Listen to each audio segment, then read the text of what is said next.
Akashwani presents Morning News.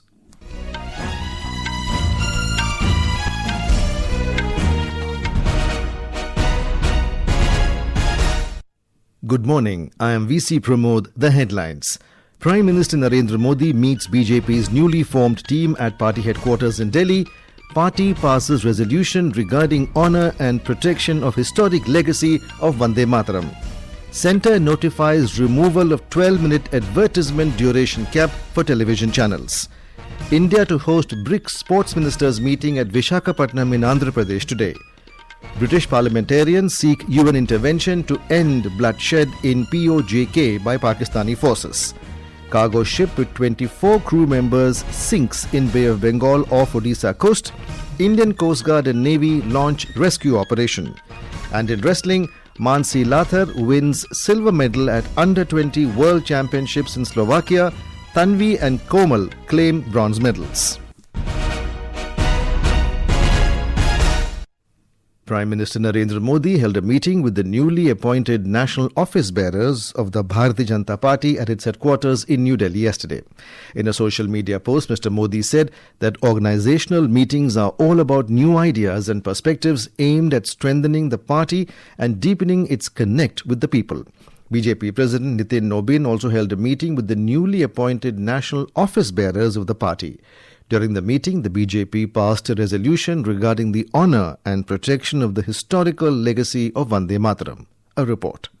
BJP President Nitin Nobin said that the BJP team is committed to working with full dedication and devotion for expanding the base of the party to realize the resolve of Prime Minister Narendra Modi to make India a developed nation. In a social media post, Mr. Nobin said that in the resolution regarding the honour and protection of the historical legacy of Vande Mataram, the party has condemned and unequivocally opposed the decision taken by the Congress Working Committee on 19th of this month to reaffirm its 1937 resolution restricting the singing of Vande Mataram to its first two stanzas at Congress programs. He said that the party is resolved to undertake a nationwide campaign through BJP workers to take the history, meaning, national significance and glorious legacy of Vande Mataram to every corner of the country. Following the conclusion of the first meeting of the national office bearers, a national workshop was held with the state presidents, organization general secretaries, among others, for the Seva Sankalp Abhiyan. Briefing the media, BJP National General Secretary Vinod Tavre announced that the BJP will run a month-long nationwide Seva Sankalp Abhiyan to mark Prime Minister Narendra Modi's birthday on 17th of September. With Anand and Priya, Soumya Sharan, Akashwani News, Delhi.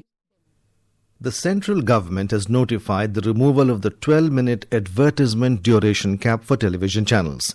The decision has come into effect with notification of the amendment in the Cable Television Network Rules 1994 in the Gazette.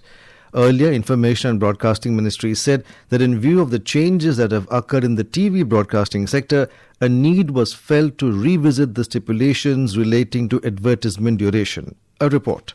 The ministry added that in India, the TV broadcasting sector is heavily dependent on advertising, irrespective of whether a channel is pay or free to air. It said there was a non-level playing field for traditional TV channels vis-a-vis digital media, where no such stipulation on advertisement cap regulation exists. The Ministry of Information and Broadcasting is of the view that adequate competition exists in the market within the TV industry and between the TV industry and digital media. The advertisement duration cap for television was introduced in 2006 under the Cable Television Network Rules 1994. Since then, the TV broadcasting sector has undergone significant changes. In 2006, there were only 62 TV channels compared to more than 900 channels at present. At that time, cable TV, the main platform for delivering TV channels, was analog and had limited carriage capacity, offering consumers very limited choice. Following the complete digitalization of the cable TV sector, all TV distribution platforms including DTH, cable TV, HITS and IPTV are now digital. With Rishu and Saklen's report, Jigyasa Pandey, Akashwani News, Delhi. India is hosting the BRICS sports ministers meeting in Visakhapatnam, Andhra Pradesh today as part of its BRICS Chairship 2026. Union Minister for Youth Affairs and Sports Dr. Mansukh Mandavia, along with sports ministers and heads of delegation from all 11 BRICS member countries, will attend the meeting. A report.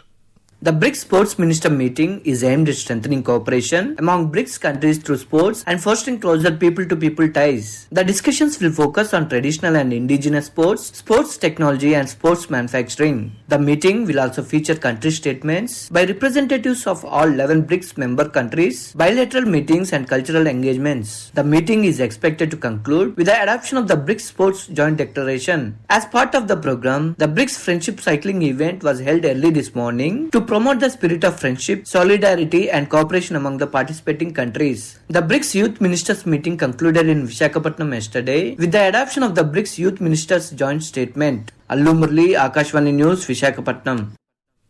Union Minister Anupriya Patel has said that India must move beyond its identity as the pharmacy of the world and emerge as the laboratory of the world, driven by research, innovation and emerging technologies. Addressing the third edition of the IIMA Healthcare Summit 2026 at the Indian Institute of Management, Ahmedabad, the minister highlighted the transformative potential of artificial intelligence in healthcare. We are not going to be satisfied with the label of just being the pharmacy of the world. We now have the ambition of becoming the laboratory of the world, and which is why we need AI. Besides drug discovery, AI is today being harnessed in healthcare delivery and healthcare systems management. National Testing Agency NTA has issued a show cause notice to Equity Career Technologies Private Limited for lapses in the conduct of the All India Ayush Postgraduate Entrance Test Examination at a centre in Jaipur. NTA has informed that pending resolution of the notice, the empanelment of Equity with the agency stands suspended with immediate effect. Due to a power supply failure at a centre in Jaipur, 49 candidates could not complete the examination yesterday. NTA has informed that the re-examination for affected students will be conducted on the 1st of next month at 10 a.m. in Rajasthan College of Engineering for Women, Jaipur. This is Akashvani giving you the news. For quick news updates round the clock, follow us on our X handle at @AIR News Alerts. And for details of stories and more, log on to our website www.newsonair.gov.in and download News on AIR app. More than 70 British parliamentarians have written to the UN Secretary-General Antonio Guterres urging intervention over the worsening situation in Pakistan-occupied Jammu and Kashmir (PoJK). They have called for an end to the bloodshed caused by Pakistani forces and measures to protect civilian lives. The appeal comes amid the escalating violence and abuses in the occupied territory, where hundreds have been killed and injured in a brutal crackdown by Pakistani forces. The region also remains under a strict blockade, curfew and a total communications blackout. The lawmakers said that the alarming situation in PoJK now requires sustained international engagement to help secure de-escalation, accountability and a peaceful way forward. They also appealed to the UN to press Pakistani authorities to end arbitrary arrests, ensure due process and access to legal representation, and facilitate appropriate access for independent human rights observers in the occupied territory. Human rights body Baloch Yagjekti Committee BYC has strongly condemned the drone attack by Pakistani forces on civilians in Balochistan's Mastung district, describing the incident as state terrorism. The remarks came after a drone strike hit an orchard in the Khadkucha area of Mastung on Friday, killing 4 workers on the spot and injuring 3 others. The attack came just days after the Pakistani Air Force reportedly carried out indiscriminate bombardment in residential areas in the Gidar area of Balochistan's Sorab district, killing more than 30 civilians, including women and children, and injuring several others. The rights body noted that the use of fighter jets, drones and other military forces against ordinary civilians in Balochistan exposed the Pakistani policy of carrying out the indiscriminate massacre of the Baloch people solely on the basis of their identity. A Panama-flagged cargo ship with 24 crew members, mostly Chinese on board, sank in the Bay of Bengal yesterday. Officials said the ship sank about 240 nautical miles off the Odisha coast. 20 of the crew members on the ship MV Ocean Carrier were Chinese. 3 Myanmarese and 1 Bangladeshi. The ship was heading to Singapore carrying 72,100 metric tons of iron ore fines from Odisha. It had left the Paradip coast on the 20th of this month. Indian Coast Guard and Indian Navy have launched a rescue operation. So far, 2 persons have been rescued from the waters. External Affairs Minister Dr. S. Jaishankar will undertake a 2-day official visit to Russia beginning today. The minister will co-chair the 27th session of the India-Russia Intergovernmental Commission on Trade, Economic, Scientific, Technological and Cultural Cooperation.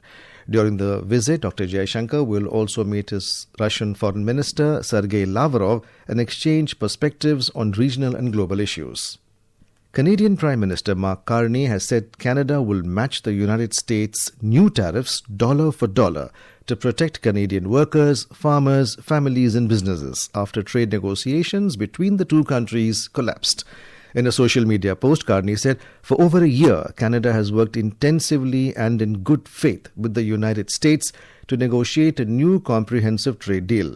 Carney further said he had instructed Canadian negotiators to return to Ottawa after over a year of discussions with Washington, adding that Canada could not accept the offer made by the United States.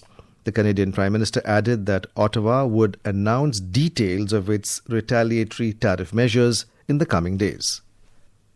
The Indian Meteorological Department IMD has issued an orange colour warning for heavy to very heavy rainfall over Chhattisgarh and Odisha today. IMD said that heavy rainfall conditions are expected to prevail over East Uttar Pradesh, Jharkhand, Karnataka, Gangetic West Bengal and Vidarbha for the day. Similar weather conditions have also been forecast for Madhya Pradesh, Uttarakhand, Kerala, Mahi and northeastern parts of India during the next 2 to 3 days.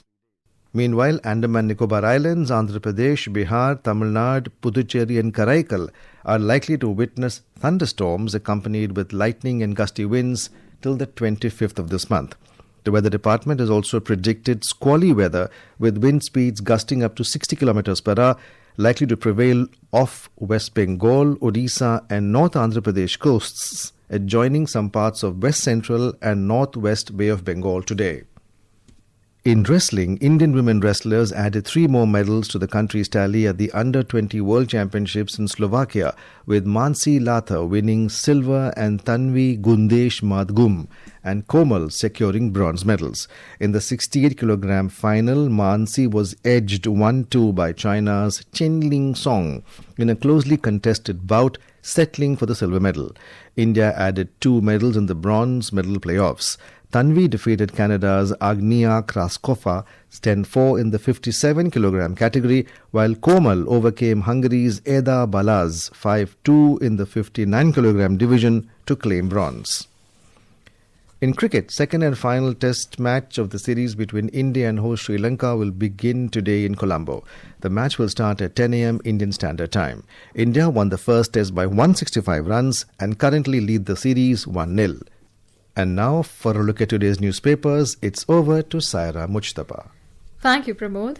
BJP backs Vande Mataram's legacy, headlines The Pioneer, while Hindustan Times headlines, BJP plans drive, targets Congress in Vande Mataram resolution. The Asian Age headlines, BJP will weaponize Vande Mataram to blunt opposition attack, woo Gen Z.